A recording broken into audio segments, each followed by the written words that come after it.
Nightline. Reporting from Washington, Ted Koppel. More than 20 years ago, as a young correspondent for ABC, I slipped across the border from Thailand into Laos with a camera crew. We rented a Perot motor, a sort of motorized canoe, and took it across the Mekong River. Just the idea was to get into Laos without the U.S. Embassy knowing that we were there. We wanted to gather evidence on film of U.S. planes in action. In short, we were trying to document one of the worst-kept secrets in Southeast Asia, the secret U.S. air war in Laos. We did it, too, racing triumphantly back to Bangkok with our film, only to be greeted by a glaring headline in the English-language Bangkok Post. Nixon admits U.S. air role in Laos. It had never been a secret to the Lao or the North Vietnamese. They had shot down some of the planes, held some of the American crews prisoner. But when the United States ultimately withdrew from Southeast Asia in 1973, when the prisoners of war were finally released, some of them may have been left behind. No one has ever been able to prove that. But the suspicion, that conviction, has haunted Ross Perot, among others, for years.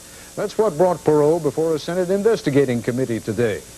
The committee, as Jackie Judd reports, is trying to peel away some of the layers. Good evening. On March 29, 1973, Richard Nixon told the nation what it had been longing to hear. For the first time in 12 years, no American military forces are in Vietnam. All of our American POWs are on their way home. There was no equivocation in Mr. Nixon's statement. He didn't say that all of the known POWs were on their way home. He said they were all coming home. This is part of his notion or argument that he has achieved peace with honor. And to have all the prisoners of war home is a feather in his cap. Almost 20 years later, documents now being released suggest Mr. Nixon was premature in his assessment. Still, it became the administration line. Roger Shields, then Deputy Assistant Defense Secretary for POW MIA Affairs, testified before the Kerry Committee recently that he went to his boss, dismayed by Nixon's choice of words. You recall going to see Secretary of Defense William Clements in his office in early April, week before your April conference, correct? That's correct. And you heard him tell you, quote, all the American POWs are dead. And you said to him, you can't say that. That's correct. And he repeated to you, you didn't hear me. They're all dead. But the real smoking gun for conspiracy theorists is a memo prepared by Lawrence Eagleburger, then the Assistant Secretary of Defense. Written only 2 weeks before the Nixon speech, the memo says that the Defense Intelligence Agency lists approximately 350 U.S. military and civilians as missing or captured in Laos, and that the Lao Patriotic Front may hold a number of unidentified U.S. POWs, although we cannot accurately judge how many. Richard Secord helped draft that memo. Remember, the memorandum did not say that we had any hard evidence that any were left alive. It was just that because of the large number, we found it difficult to believe that there weren't some more living prisoners in Laos. The Eagleburger memo suggested diplomatic pressure and, as a last resort, airstrikes to get an accounting of the Americans. Elliot Richardson, then the Secretary of Defense, sent the information on to Henry Kissinger at the National Security Council. President Nixon's declaration that all the prisoners of war were on their way home came just a day after the White House was alerted to the possibility of POWs in Laos. There is no question in my mind that we left people behind and we left people in Laos, and I think I can prove it to any rational person. Ross Perot did not offer any proof today when he testified before the Senate Investigating Committee. Still, the country's most noted POW hunter seized on the newly released memo as evidence that President Nixon was wrong. Here is a letter from Mr. Eagleburger. Talks about that Lao may hold a number of unidentified U.S. POWs, although we cannot accurately judge how many. The American Embassy in Vientiane agrees with this judgment. 2 weeks later, the Defense Department declared them all dead, and the rest is history. Perot, known for his exploits in Indochina, called for action. We still have the Laos MIA question remaining unresolved. There appears to be a need for a well-orchestrated plan for solving the problem of our Laos POWs and MIAs. It's March 1973. The same need exists today. Perot speculated as to why Mr. Nixon would ignore information about POWs. They are commonly held theories. How, critics ask, could the administration admit to having POWs in Laos when it never admitted the U.S. was bombing there? And then there is Watergate. I'm here. Nixon probably hoped that closure of the POW MIA issue would dissipate the rising tide of Watergate that was engulfing him at the moment.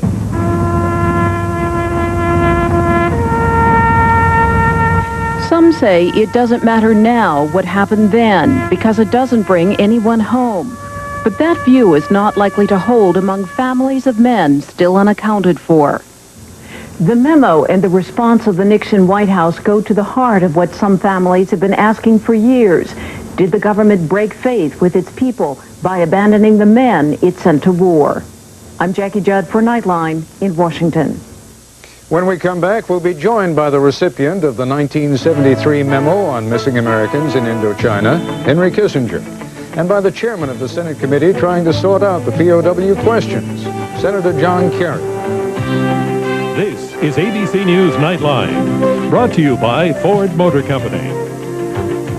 What's most important to you? My wife. We've been married for 31 years. 32.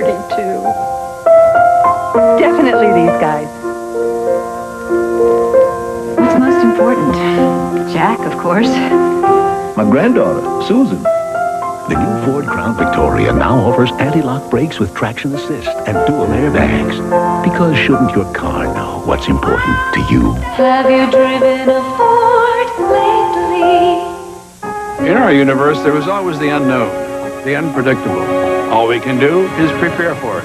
AT&T is now installing Fast Start. It can detect a cable cut instantly, so 800 calls can get back in minutes instead of hours. We can send flowers for any occasion, anywhere, but only if our 800 service is up and running. Our 800 service isn't just a phone line, it's a lifeline. I miss you. AT&T has the most reliable 800 service, period. AT&T. Call us. I am not only fascinating and interesting, but I'm able to speak French better than they are at the dinner table. Next Donahue, he fooled high society. So I must be Sidney Poitier's son. They even wrote a play about it. If it weren't for me, they wouldn't have had a cast party. How did he get away with it? What we're dealing with is vanity. And why? You're kind of a Robin Hood stealing from the rich for yourself is the difference, huh? Deceivers, imposters, and impersonators. Next Donahue. Wednesday at 9 on Channel 5. We can stop the fighting, cure AIDS, so he says. Sam Donaldson with the Prime Minister who's come back to save Yugoslavia. Primetime, Thursday. Henry Kissinger served President Nixon as National Security Advisor and then as Secretary of State. The memo raising new interest today in the POWs was written for his eyes in 1973. Dr. Kissinger joins us from Kent, Connecticut. Senator John Kerry is chairman of the Senate committee looking into the fate of the missing Americans. His interest also has a personal facet. He was highly decorated for his own tour of duty in Vietnam as a Navy officer. He joins us now in our Washington studios. Ross Perot, Senator Kerry, sounded pretty dogmatic about his conviction that indeed men were left behind. Do you have any better reason now upon which to, or by which to understand on what he bases that conviction than you did this morning before his testimony? Well, there was one significant piece of evidence, Ted, that he did offer, which was his testimony and the testimony of two other people who accompanied him in 1970 to Laos, all of whom testify under oath to a certainty that they recall being briefed by the CIA at the embassy in Laos at that time, and that they were told that we were tracking some 25 to 27 American prisoners in the caves of Sam Nua in the northern part of Laos, and that they were being held prisoner. They are confident that these people were alive at the time, that we knew it. In addition to that, outside of Mr. Perot, There is other evidence, signal intelligence, and in addition to that, other memoranda that refer to sometimes as many as 41 people that were anticipated back from Laos who did not come back. But when you talk about, or when Mr. Perot speaks of these people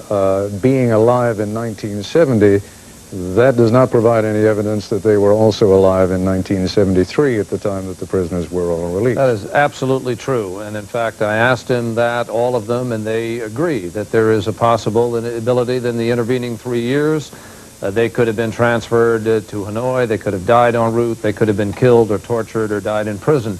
All of that is true. That's not the issue. And I think what everybody needs to do is step back for a moment and not necessarily keep saying, I've got to have absolute proof to a certainty that someone was alive in a specific place in 1973. The issue is, did we have a full accounting? Did we leave Vietnam with the accounting that we expected and thought we had a right to have at that point in time? And almost all of the evidence indicates the answer to that is no. We expected more people. Even Dr. Kissinger is reported to have taken a list of some 80 people to the Vietnamese asking for that further accounting. But because of the turn of events, because of the invasion of the South, because of the mood in this country, a whole confluence of events, that accounting was not provided. And so now, 20 years later, we are left trying to reconstruct it and find out what happened to those people. In your memoirs, Dr. Kissinger, you do indeed write about 80-some-odd men whose voices had been heard in radio transmissions, who had been seen in photographs after they were shot down in Indochina, and who ultimately were never accounted for. What did the Vietnamese tell you when you raised questions about their fate? Before I go into this question, I'd like to address the fundamental issue. I did not realize I was going on this program following so one-sided an introductory piece that casts those of us who negotiated for 4 years for what we thought was the honor of America in the role of defendant. We negotiated because we did not want to turn Vietnamese who had relied on our promise over to the communists. It is an outrage to suggest that we would knowingly leave Americans in the hands of the communists. It is a disservice to our country. It is cruel to the families concerned that it should be believed that any American official would knowingly leave Americans in communist hands. I met every month with the families of these servicemen. I had the honor of being invited several times to dinners by prisoners of war that were released due to our negotiation. I do not accept that the implications of your introductory piece, nor the implications of what Senator Kerry, who was demonstrating against the war at that time, is saying. Now, let me answer your question. Well, if I may, Dr. Kissinger, you're drawing inferences that I'm not sure were warranted by that piece. You heard the voices of people who have indeed made some of those charges. But they would have been appropriate to have some contrary views as well. Well, indeed, that's why you're here. I mean, one of the questions, Dr. Kissinger, to be posed, and I assume that there is a logical answer for it, is why, within a matter of days after you received a memorandum that was drafted by General Secord, I guess then Colonel Secord, and your former aide Larry Eagleburger, which went to the Secretary of Defense and then to you, suggesting that there might be as many as 350 men left behind, why within a matter of days the Defense Department would then issue the statement that all the men were dead? I have not actually seen this memorandum, or at least I haven't seen it since those days. To the best of my information, it does not say 350 people were left behind.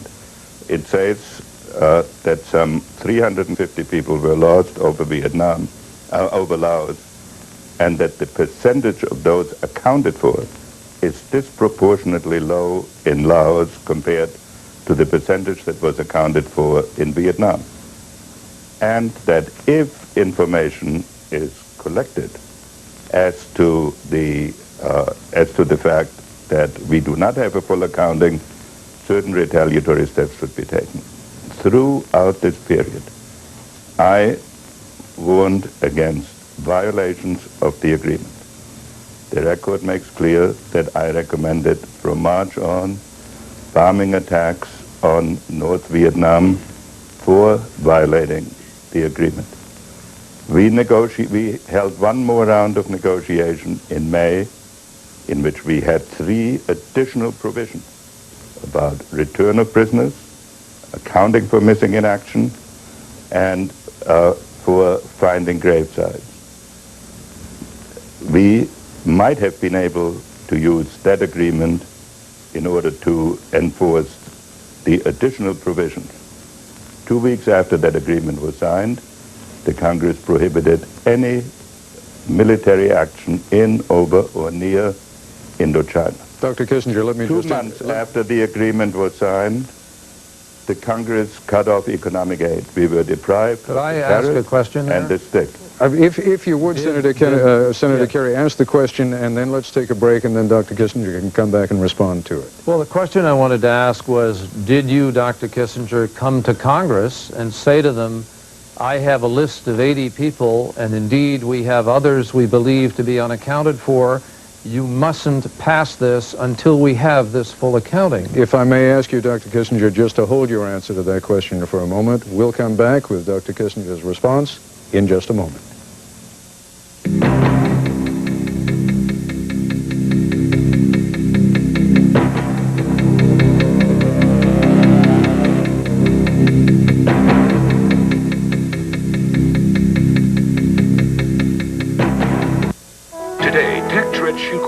Announced a major retail expansion in 25 U.S. cities. When I see a company that looks like a good investment, I check it out myself.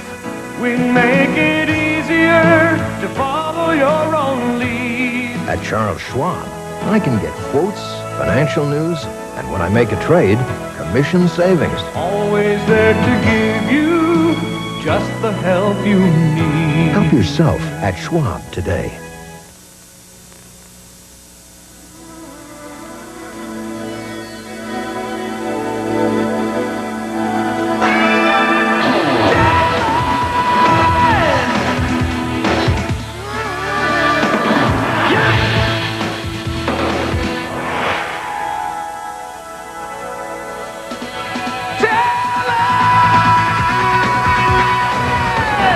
Get the advantage at your local Jeep and Eagle dealer.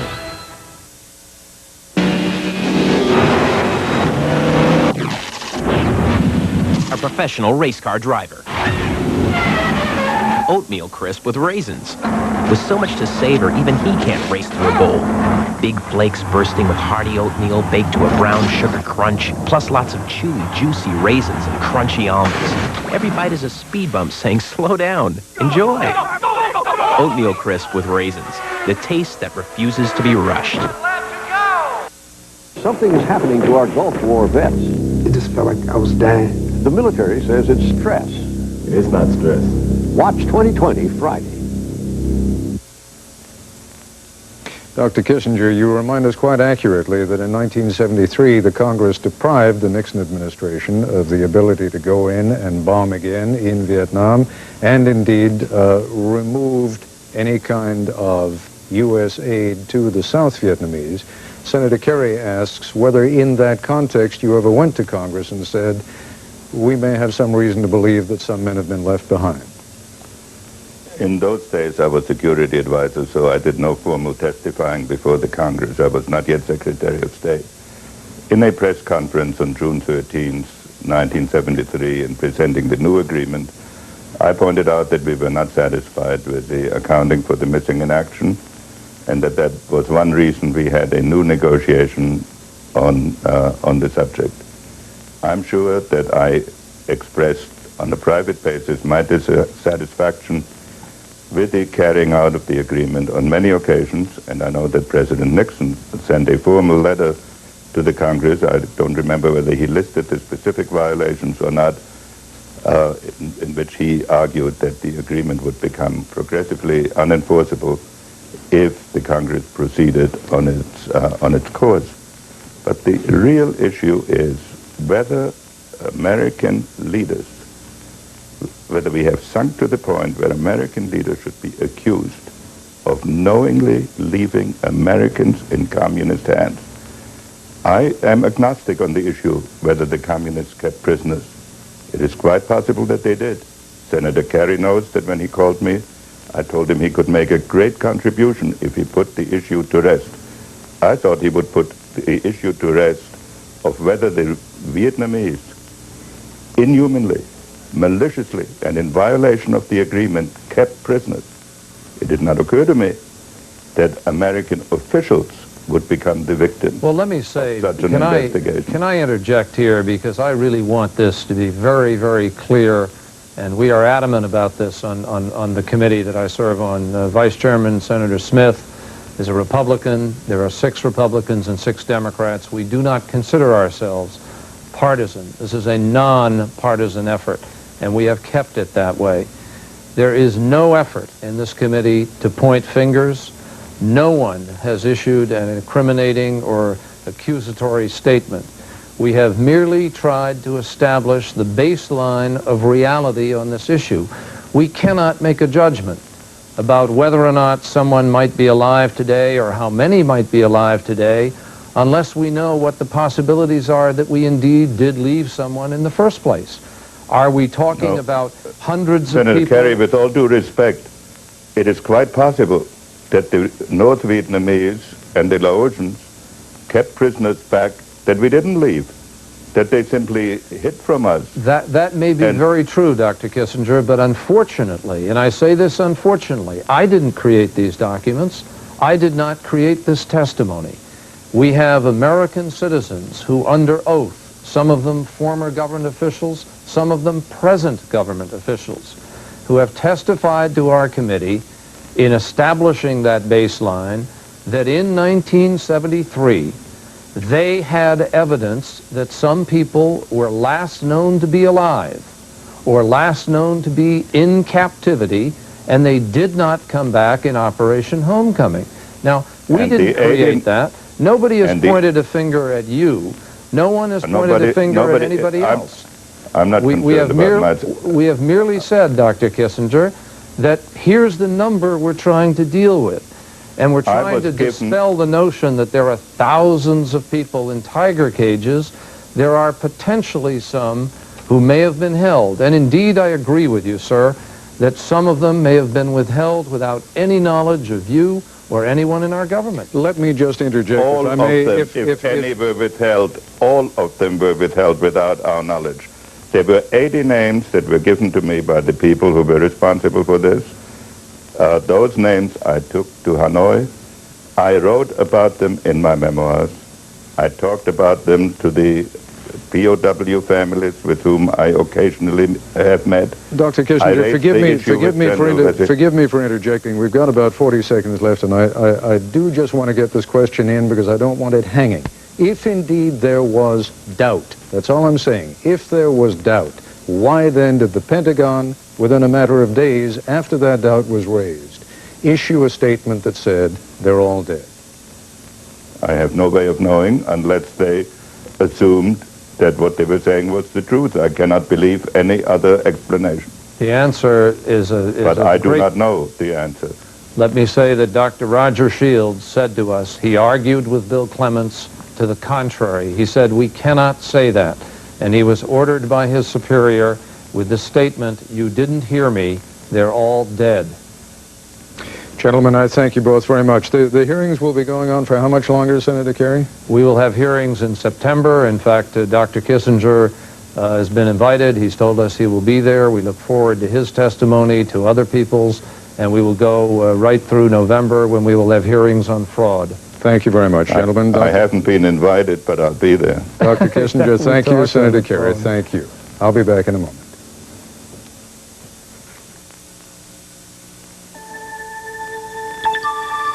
How can it be that an automobile, a mere 9 inches larger on the outside, gives you over 2 feet more room on the inside.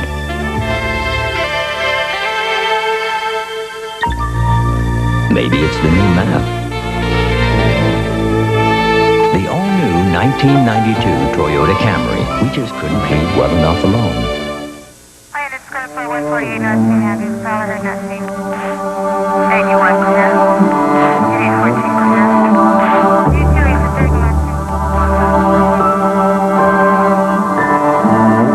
Of all the things around your house that need batteries, there's one thing that needs a good, fresh battery most of all. See your Allstate agent for a free home fire safety brochure. And please, check the battery in your smoke detector often. It begins at dawn. They've come for you. And they want what you have. It's your bed, your Serta Perfect Sleeper. But it's the most comfortable spot in the house. The Serta surface and support only Serta builds in makes it that way. So if it gets a little late for breakfast, there's always brunch. Is it any wonder people are saying, I want my Serta? Her name is Sarah, and she's lucky, because today she'll encounter egrets doing dances and alligators in the wild. She'll see how other moms take care of their kids. And she'll be doing this, recycling, through a program of the National Park Service and its recycling partner, Dow. We can make a difference in what tomorrow brings. Together with the National Park Service and folks like Sarah. Dow lets you do great things. On the next Good Morning America, Israeli Prime Minister Yitzhak Rabin. What is he willing to do for peace in the Middle East? Then set for a new tour, Elton John, here on Good Morning America. That's our report. I'm Ted Koppel in Washington. Good night. It's a presentation of ABC News. More Americans get their news from ABC News than from any other source. This week, Roseanne's on Wednesday, too. Caught me with my pants down. And small town USA will never be the same.